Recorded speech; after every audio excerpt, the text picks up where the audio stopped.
and gentlemen, I think it's pretty safe to say we've been waiting for this week to come for almost a calendar year. Well, it's finally here. It is Texas A&M week. In just 4 days, our Miami Hurricanes travel to College Station in Texas to take on the number 24 ranked Texas A&M Aggies. Now, it's not the top 5, top 10 matchup we thought we were getting. Oh, did my broadcast just start? All right, let me start over. I think I was going before it went live. Anyway, ladies and gentlemen, the week we have been waiting almost a calendar year for is finally here. Texas A&M, Miami. It's here. How long have we been talking about this game, guys? This is the first true test for the Mario Cristobal era. Now, as I go starting, let's see who's gotten in the chat here. Mark, thank you for chiming in. Anyone know how Chaney is coming along with his injury? We'll find out soon enough. I think we will see him this season. I just don't, obviously it's not going to be this game. First time in a bit seeing you live. How are we feeling? I think Tay's. Any playing time for the big wide receiver for my 2-year? Yeah, man. I think we're going to go over what I think Miami needs to do to win this football game. But yeah, one of them is definitely getting the wide receivers involved. But we'll get into that. Fish Fan Miami says, let's make a statement. Rob Duke's statement game. I agree. So, guys, in just 4 days, our Miami Hurricanes, our beloved Miami Hurricanes, take the field against the Texas A&M Aggies. Now, it's not, as I was saying before, it's not going to be the top 10, top 5 matchup that we were hoping to see. Of course, Texas A&M losing their game against Appalachian State last week kind of put a damper on that. But still, this is going to be a massive game. It's going to be at night. It's going to be with the whole country watching. Probably Herbie and Fowler are going to be at that game. It's going to be the game of the week on ABC. And it's going to be our chance, as everyone in the chat is saying, to make a statement, to show that maybe not that we've arrived, because we still got a long way to go before that happens. However, we've got a chance to show that these aren't the same Hurricanes of the last 10, 15 years. No. These aren't those same boys. This team's a bit different, and we're going to show it. Might not be big for some, but it is for us in recruiting. Oh, absolutely. Huge for recruiting. I mean, this is one of those games. This is one of those to the victor go the spoils games, because as far as recruiting goes, there's going to be a lot of people, a lot of future college players attending this game. A lot of high school recruits are going to be watching. A couple of 5 stars, I think, are going to be attending. So, I probably wouldn't have said this a few months ago, but there's a lot riding on this game. All of a sudden, as vulnerable as I think Texas A&M looks, now don't get me wrong, they are a great football team. And this is going to be one of the toughest tests of the season, going up to College Station in front of that raucous crowd. But this is a very beatable opponent. Hakeem Williams will be there. Yes, and I think that linebacker's name, Anthony Hill, is that his name? He's like a 5-star linebacker from Texas. I think he's going to be there too. Jalen Brown will be there. National Kane. Let's go, Canes fam. We ready? Oh, yes. By the way, Firefighter Kane, you're going to be at the watch party in Orlando, right? I think you told me you are. We destroy them. Does Mario accept Shamar back? One thing at a time. Let's cross that bridge when we get to it. And my answer would be yes. I think you take him in a heartbeat. You don't pass up a guy like that. But this is a team, this is a Texas A&M team that I think, much like us, is not perfect. They've got some holes, and so do we. But then they also have their strengths. They also have their units on the field that are very talented. Then again, so do we. But this is going to be a game that like most games, I'm not breaking any news here, that's going to be won in the trenches. And the reason I say that specifically about this game is this is another one of those big non-conference games, or even conference game. One of those big games that we seem to not get up for. And that probably started happening. When did that start happening? Probably since that LSU Peach Bowl in 2005, when we just went up there and lost by like 40. Ever since then, we have been very bad in these big, like, show me kind of games, aside from a couple moments here and there, mainly in 2017. Aside from that, Miami's been very bad in these games when the lights are on us. And the Canes I grew up watching, it was the complete opposite. When the lights shine brightest on this team, that's when they put on a show for the crowd. Whether it was our home crowd, making them get loud, making them go crazy. I was in a lot of those home crowds. Or shutting that visitor crowd up. We'd go into, give you a few examples, we'd go into the Swamp, a top 5, top 10 Gator team. Top 5, I think. They were like number 6 and we were number 2. We'd march into the Swamp and stomp them, silence that crowd. We'd march right up to Tallahassee. They had like a 50-game winning streak or something back in 2001. And we snapped that. I mean, from the opening possession, it was not close. We go up to the Rose Bowl in Pasadena in 2001 in a sea of red, just tons and tons and tons of Nebraska fans, and a little corner of orange and green. There was like a corner of the Rose Bowl stadium. The rest was Nebraska fans. We silenced them by like the second or third possession. They didn't make a peep after that. My point is, this is when Miami has to start, to put it simply, just winning big games again, at least showing fight in big games. At the very least, showing fight, because for the longest time, I'll give some recent examples. 2018, the season opener against LSU, we get embarrassed. Last year against Alabama, it's Alabama, but still, we get embarrassed. What else? Give me some more. I know this. I'm opening old wounds here, but there was a game. I remember a game against FSU like 10 or 11 years ago at home that I think it was Jimbo Fisher's first year as FSU's head coach, and we just got spanked. So there's just tons of examples like that. All those Clemson games, 2015, the 2017 ACC championship. We could have at least put up some kind of a fight, but Clemson went out there and kicked our ass. I'm a diehard Canes fan living in Auburn, Alabama. Kevin Steele will have the defense ready. I've seen it in person when it comes to big games and his play calling. Yeah, that's a great point, Frederick. This is one thing I am not concerned about pretty much at all, is whether or not the coaching staff is going to have our players ready and have a good game plan in place. I'm not concerned about that. I'm more concerned about execution. And not even like strength and conditioning or anything like that. Are we going to be worn out in this game? I don't think so.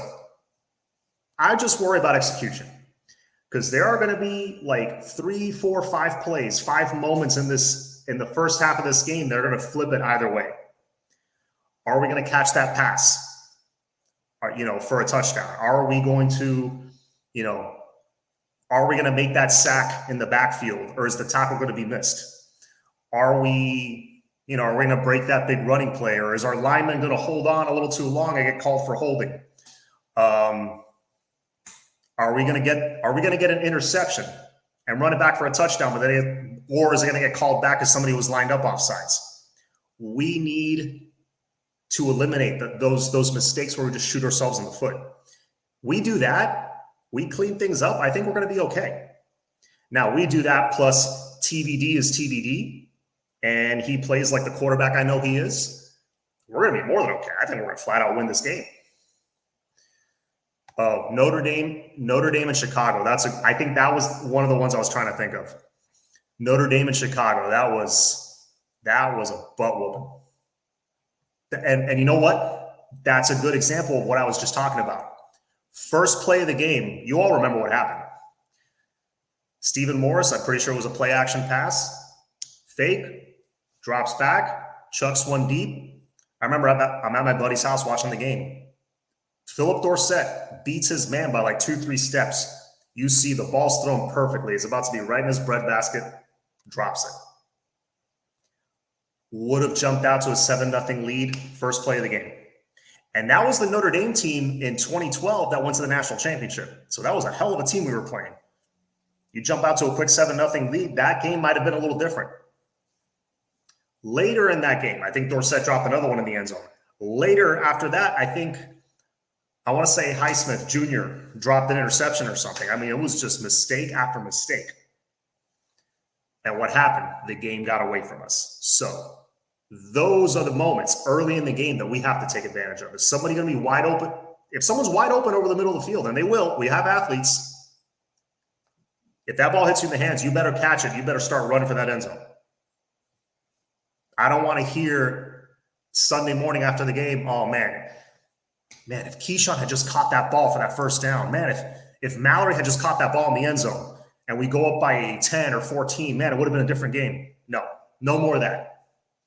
Clean up the mistakes. For once, clean up the mistakes. Zach, what's going on, sir? Most I ever been pissed off. The Dorsett drop, yeah, that was heartbreaker. That was a heartbreaker. I remember watching it and thinking that was our chance, that we may have just lost this game on that play. And that was the first play of the game. Nebraska game. You're talking to, 2014, I want to say we went up there. It was Brad Kaya's first year. Although we didn't get spanked in that game. We didn't get spanked. We kept it kind of close. We were like within a touchdown, 2 touchdowns, a touchdown. We kind of like kept pace with them, and then they put it away late. But that was a game we should have won. Absolutely. I mean, it's not like Nebraska was top 5 or something. What's up, John? Been missing you at the tailgates. I'll be there soon, Sosa. Had to miss the first couple. Sorry about that. But thank you guys for being on. And apologize for the technical difficulties. Like, I started talking at the beginning of this broadcast. I was flowing, and then all of a sudden, mid-sentence, it popped up, you're live. And I'm like, wait, I thought I was live already. So if the beginning was choppy, apologies. StreamYard's being a little weird today. Losing to Notre Dame is unacceptable anytime. Agreed. I remember, so that was 2012 in Chicago. 2016, when we went up there, we came back and took the lead. But another example of not showing up. We fell behind by like 3 touchdowns to start that game against a bad Notre Dame team. But that's the thing, right? Is the moment going to be too big for this team? That's the one thing I'm nervous about. Is the moment going to be too big? Is that drop going to happen? Is that pre-snap penalty going to happen on a play where we would have scored? Are those tackles going to be missed? I'm not concerned about the defense at all. If anything, the defense, I think, is going to come with energy, and they're going to be flying to that football. I think they're going to be fine. I was really encouraged by what I saw from Corey Flagg this last game. I thought he played within himself. He wasn't trying to do too much, and he was hustling to the football. And he was doing what he was supposed to do. He was not just letting the ball carrier come to him or, just hanging back. He was being a little more aggressive and going up and making the stop in the run game. So I was encouraged by what I saw there. We're going to see a lot more, Chase Smith, a little more Wesley Bassane. You're going to see more of those athletes on the field. And look, Coach Steele's not done. If he has to put a package out there where it's 1 linebacker and like 6 DBs or 7 DBs, where you got James Williams, Avante Williams, Cam Kinchins, all your most talented guys on the field at the same time, he'll do it if he has to, if he thinks it's going to help us win. Flo, what's going on? Sosa, this is our first big test of the season. Let's see how we come out. Hopefully not slow. No, I don't think we're going to come out slow. My concern is more on offense than defense. Are we going to execute? Are we going to make mistakes? Are we going to shoot ourselves in the foot again, like we have time after time to start these big games? For example, you remember when we went up to Clemson, it was during the COVID year. Trevor Lawrence drops back to pass on 4th down. Quincy Roche makes a great play, drops back. I think he either picked it off or he dropped it, but it was 4th down, so it was a stop. The sideline goes crazy, but he was called offsides. And his like fingertip was lined up offsides. It was something ridiculous. So, you know, you got to clean that stuff up. Respect for Flaggy's elevating his game. I absolutely respect that. True. I do too. Everybody says, you know, making fun of his dad bod or whatever. Yeah, you're looking at pictures of him from before. There are pictures of him after the strength and conditioning program this offseason. Trust me, the dude is much leaner. He has very much reshaped his body. It was Phillips. I could have sworn it was Roche that dropped back. It was like that first possession. He dropped back and like the ball hit him in the gut. But whatever. Maybe it was Phillips. I don't know. It was one of those guys. But where was I going with that? I don't know. I'm just saying we got to execute on offense. And like I said before, if Tyler Van Dyke is, if he's comfortable in the game and he's himself, we're going to be just fine. My concern is getting off to the start that we got off to last year in Tallahassee. Again, I don't expect to see that with this coaching staff, but there is the chance of that. There is the chance of things unraveling early because while it's a different coaching staff, it is still the same players that went through that. But maybe that experience will help shape them for this game. I don't know. This is going to be a very interesting test that I could see going either way. I honestly could see us winning by a couple touchdowns, jumping out to, you know, a quick start and jumping out to that early lead. But then again, by the same token, I could see things, same old things unraveling for us in the first quarter. I could see either extreme. It was Roche, not Phillips. Let's see. Flag coming for the fans. And it was Roche. Okay. Burchard and Jacoby might break out, I feel. Good point. Jacoby George should be available for this game. I think he was starting a 2-game suspension. Burchard Smith, I noticed, was being utilized in the offense a lot more. Just like I said, Kevin Steele's not dumb. Well, Coach Gaddis isn't dumb. I mean, the guy was only the #1 assistant coach in the country last year. I don't know. I think that counts for something. Burchard Smith, his speed is elite. He's got see you later, bye-bye speed. You get him involved early, a few big plays, I think they're going to have some packages, especially for him.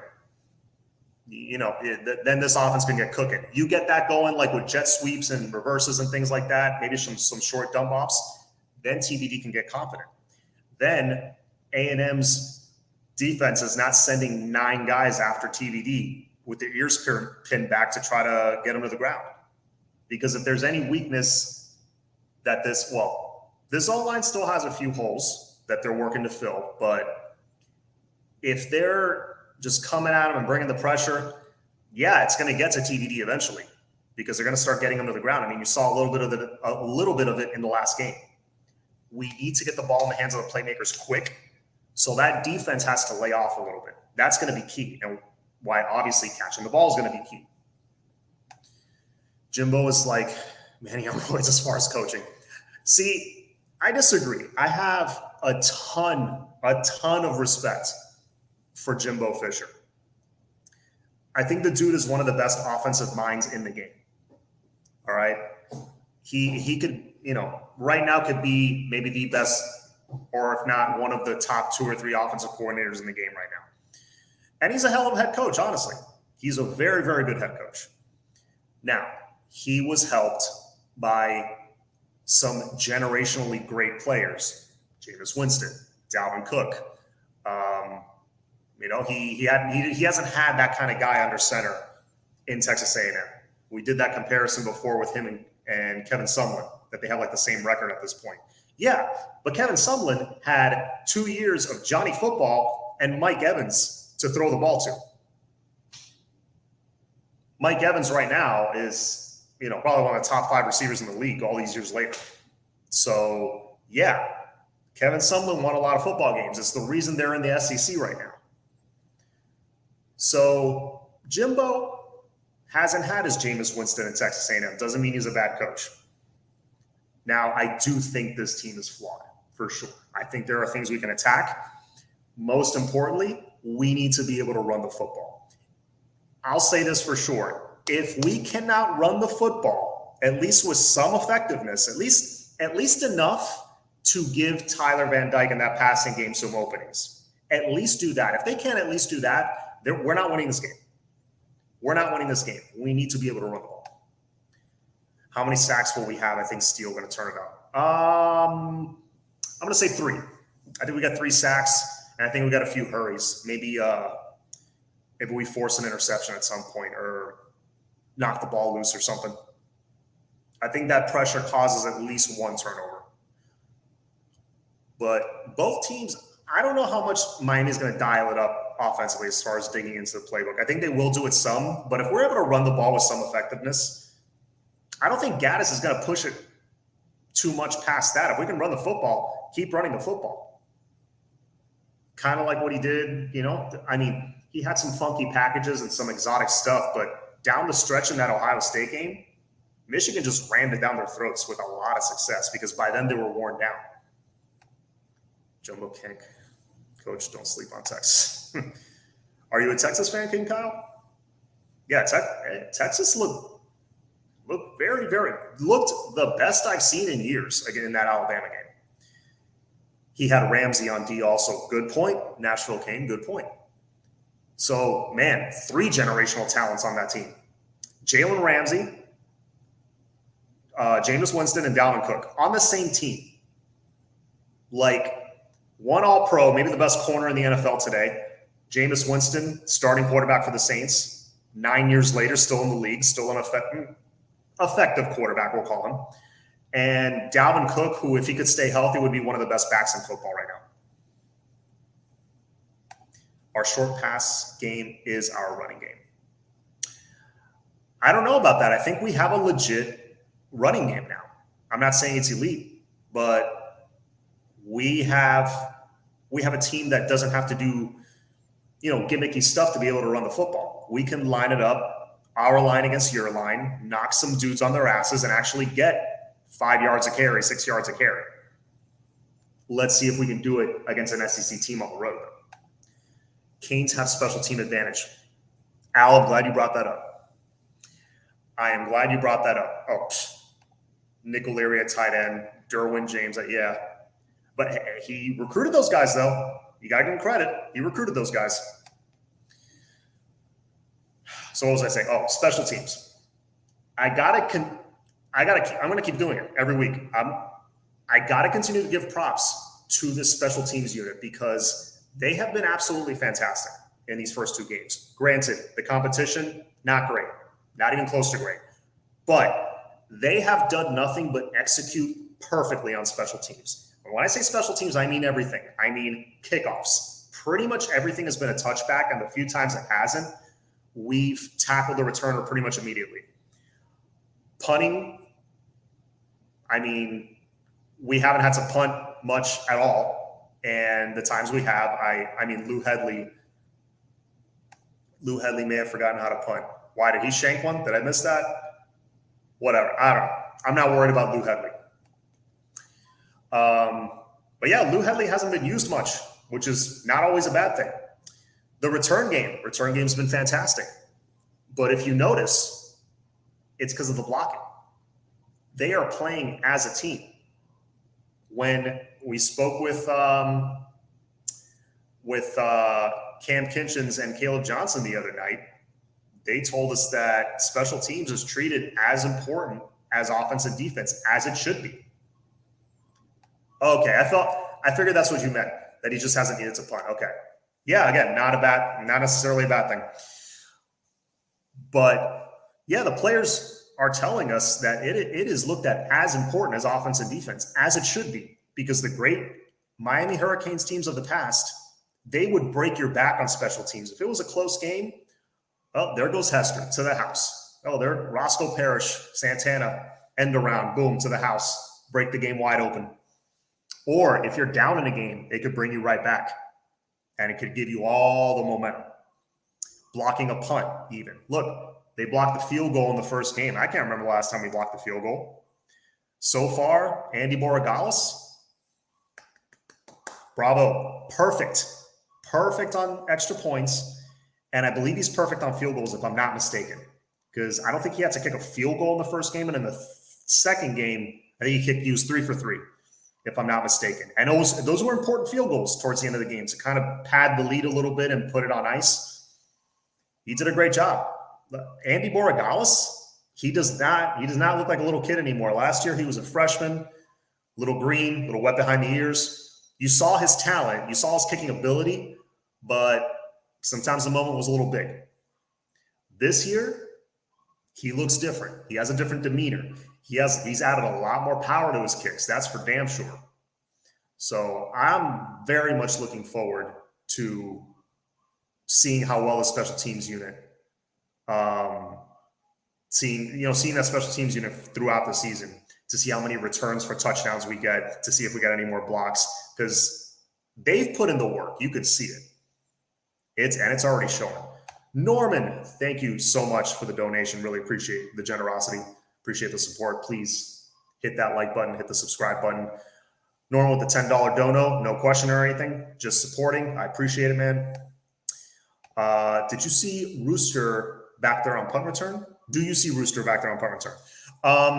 The way they've kind of been keeping them under wraps and protecting them would tell me that no, at least as of, for the foreseeable future, I don't see Rooster back there returning kicks, which is fine because you saw Tyreek's punt return where he spun off that dude and ran it down the sideline for a huge gain. And I think he had another return that was pretty good. Tyreek Stevenson, very good punt returner. Is he Travis Benjamin, Roscoe Parrish? No, but he's a productive punt returner. Kind of reminds me a little bit of KJ Osborne as a punt returner. Very sure-handed, not too much wasted motion, smooth runner, and he's a bigger guy, so he can kind of run you over. He can break tackles. DJ Dallas, same thing. He was a returner that can kind of break tackles and get a big gain that way. So I like him back there. Malik Curtis, I could see him later in the season. Keyshawn Smith has done a great job. X has done a good job in the past. Jacoby George last year returned a few good kicks. There's so many guys you can go to, Frederick, that I don't see Rooster having to be back there. If they choose, Brashard Smith, another one. If you choose to put him back there, though, I wouldn't hate it. But with the lack of depth at running back right now, I wouldn't play with fire like that. That's probably the only reason they're not doing it. If Trevante's healthy, might be a different story. Supposedly Mario had a talk with Tay. Yeah, we'll touch on that real quick. If you want to get a more in-depth story, I don't want to piggyback on what he said. You can either look up the interviews. Coach Steele and Mario both had some things to say there, positive things, thankfully. And also Alex Dono on his show, Locked on Cadence. Go check him out. I believe he dropped it earlier today or yesterday. He was talking about this situation. He talks more at length, but I'll give you the cliff notes real quick. Basically, that Mario had to talk with Tay. He says, not so many words. Tay's a good dude. Kevin Steele says he's coming along. He's coming along well. And I just get the feeling, this is a very blunt coaching staff. I just get the feeling that, he hasn't played that much because he's got James Williams and Cam Kitchens in front of him, and they're just playing a little better. I don't think there's anything cryptic here. Maybe they wanted to keep him healthy also. I don't know. At first I thought maybe that's what it was, but all things point to according to what the coaches said, all things point to things being all right there for the time being. It's probably related to all this drama that came out, which you guys all, I'm sure, all read what happened. With the social media and all that stuff. I don't want to comment too much on it. Basically, it was probably a little bit of drama due to playing time or whatnot, but hopefully it's getting figured out. And hopefully we see Avante on the field soon here, because that he's too talented of a player, man, to just have him off the field, in my opinion. But then again, the coaches know what's best. They see the players every day. And to me, with this coaching staff, who's out there for the most part, I think, is who deserves to be out there. What's hard? Is Gaddis going to open up the offense? I think he will, but only to the point that he needs to. Blades play in front of Tay, and he has been mediocre at best. I will say this about Blades. I think he's got some ability there at safety, and I think he's been playing the wrong position his whole career, which is unfortunate. But don't be shocked if at some point during the season or some points during the season, he makes a few big plays at safety, even a couple big plays at safety. Don't be shocked. Remember, he's an older player. He's very mature. He's actually a pretty good tackler. He loves to hit. Let's see. He's not starting, obviously, but let's see what he does. I would love to see him go up for that ball a little more aggressively, because there was a ball that was caught in front of him on a play that he should have picked off. She should have picked it off. And even the announcer said the same. But I'd love to see him be aggressive and high point that ball a little bit more.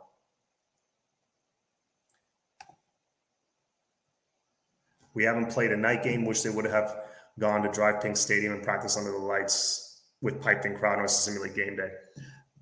I think their first scrimmage this year was at night. I think it was on Green Tree. Even if you drive up to, let's say, that stadium where they played their spring game and you pipe in some crowd noise, it's not the same. It's not the same. Very hard to duplicate it. We don't know what's going on in practice. Where Tay is concerned. True. No, I agree, Mark. That's why, I didn't want to comment too much on it. I'm just, reiterating what's been said already. So, hopefully things are right there and we see more of him, because I love Tay as a player. And if other people are playing, it might be just because they're practicing better. It might just be because they're more prepared or whatever. I don't know. We'll see. There's a lot of football left to be played this season. John, what do you think about that INT by Tyreek Stevenson in the end zone? Did you think he was inbounds? Ref called it a touchback. The INT, no, he was definitely inbounds when he caught it.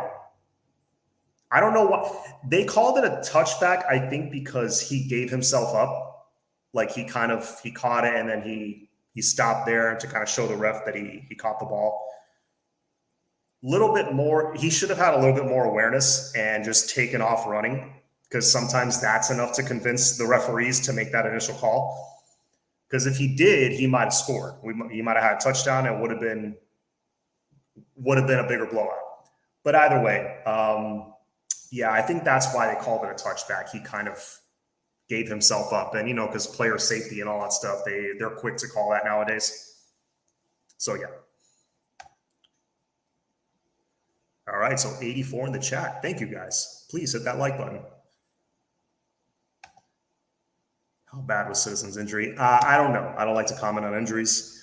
I think, as far as I know, Citizens probably out for the year. I don't know. I'm not a doctor. I know his was more serious or severe, or whatever word coach chose to use. Ivy seems to be a decent coverage, but he seems to play the ball as much. He doesn't seem to play the ball as much as I'd want. What do you think? It's hard to say because I don't know what coverages are being called. Like, is that by design? Is he just kind of playing a soft zone and keeping everything in front of him? Because a lot of times that's what it is when they run those quick slants in front of him. I mean, it could be that. I don't know. What's going on with recruiting? Like I said earlier, this game's big in recruiting. I think we're still going to have a great class, win or lose this game. But if you win this game, we have an opportunity to add one or two additional 5 stars to this class if you win this game. I think that's how big this is. The only way it hurts the class is if we lose bad, if we go out there and get embarrassed, which I could, honestly, I hate to say it, I could see that happening just because I'm used to it with this team for a long time now. But if you look at things objectively, I don't see that happening in the objective sense. Like, you look at things on paper, that should not happen. But there were a lot of games in the past that we should not have lost or should not have gotten embarrassed if you look at it on paper. So I don't know. Firefighter Kane, disappointed not to see Arroyo used more. I think there are parts of the offense that have been kept under wraps for sure, and that could be one of them. Arroyo's a monster. You're going to see that this season. Inez Cooper will be huge for us this year. I think Inez Cooper is going to be huge for us for his career. I think we unearthed a diamond in the rough there. Because Inez, I think, was like a 3-star recruit, not ranked super high, but the dude is massive.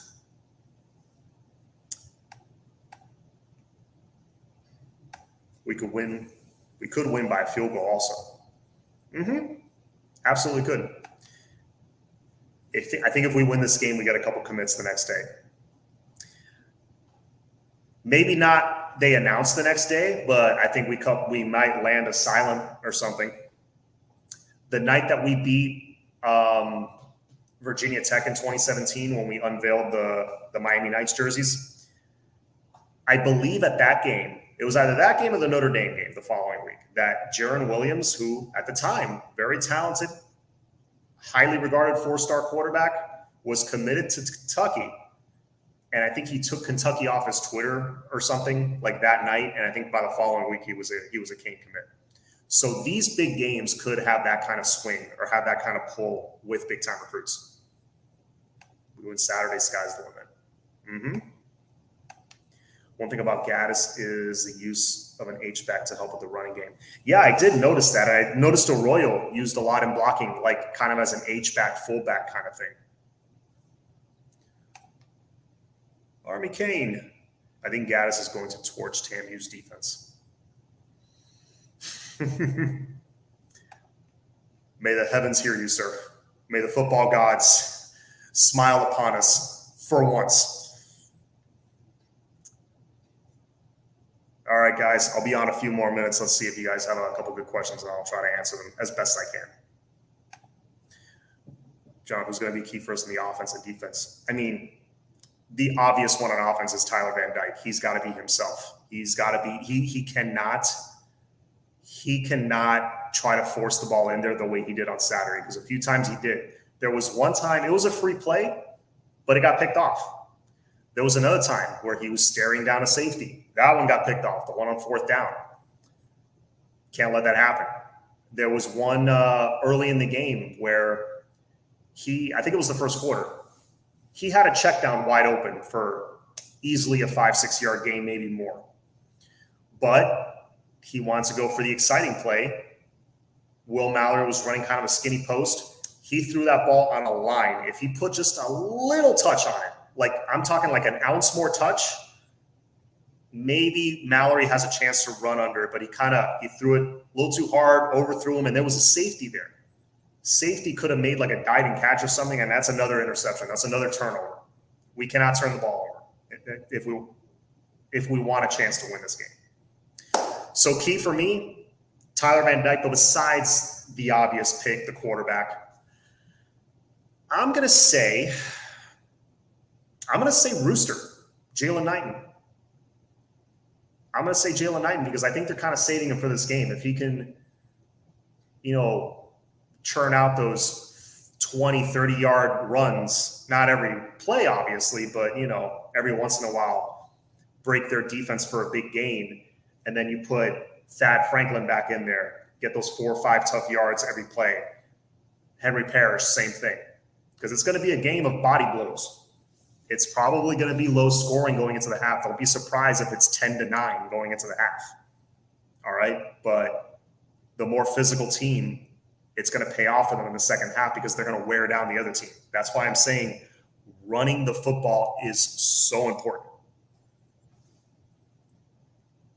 So if I had to pick one guy, Rooster, but I would say that entire running game, offensive line included, I think they're massive. And key on defense, I want to see the same energy I saw in the NC State game last year, where all 11 guys are swarming to the ball carrier. I need to see that. And also, more specifically, I need to see just that front seven, especially that D line, getting penetration, getting into that backfield and forcing their young quarterback into some mistakes, because they've had their struggles on offense. We haven't dialed up very many blitzes. I don't know if you've noticed so far. Do you guys think the offense is kind of keeping things under wraps for now? I think the defense is doing even more of that, if that's possible. I think the defense has been super conservative. They've just kind of been keeping things in front of them. I haven't seen anything exotic, occasional linebacker blitz, nothing crazy. I love to see a corner blitz, a safety blitz, a stunt or two. I think you're going to see a lot more of that, if anything, in this game. I agree TVD was off in that Southern Miss game. He was. The first game, he did what they asked him. He was pretty accurate all day, lights out, but almost everything was short except for that one deep pass to Xavier.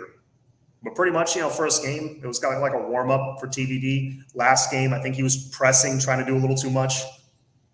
And once he hit that flea flicker, you could tell he kind of relaxed a little bit, but you knew he wasn't happy with how he played. He was pressing. I'm usually nervous about these big games based on previous years, but I know the staff has experience and will make adjustments where needed. Agreed. Hey, look at the adjustments we made in this last game. Even with the opponent, I thought that was important.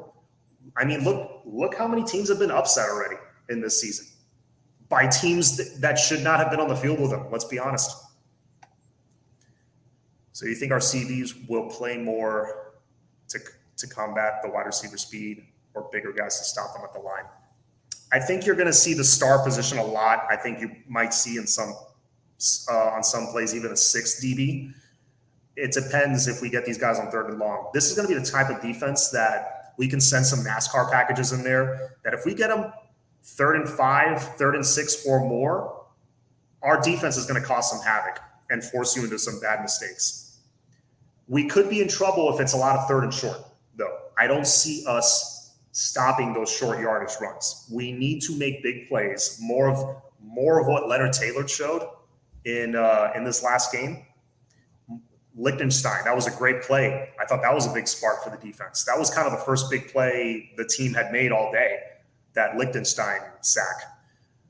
So I need to see more of that. I need to see guys getting into the backfield and don't miss that tackle. You got a free shot at the quarterback, get him to the ground.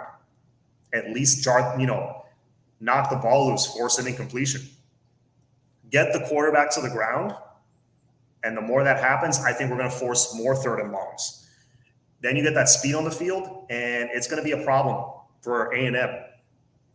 Thad taking off this week so he can rest. He's running the ball just to hurt people this weekend. Bust status. I told you guys, and I'm gonna end on this. Mitchell, thank you for the comment. I told you guys, Thad Franklin is your number 2 back. Number 1, Rooster, Parrish, whoever's healthy. I think it's Rooster when he's healthy. But lately, he hasn't been 100%. So it's been Parrish doing a great job. But I think Thad is your number 2. That's your thunder right there, with the other 2 guys being your lightning. Thad Franklin, he's that big bruising running back that we have not had in a long time. Really, the last one I can think of, Damian Barry maybe? And he was fun to watch. That guy just ran through arm tackles. John, do you have a score prediction?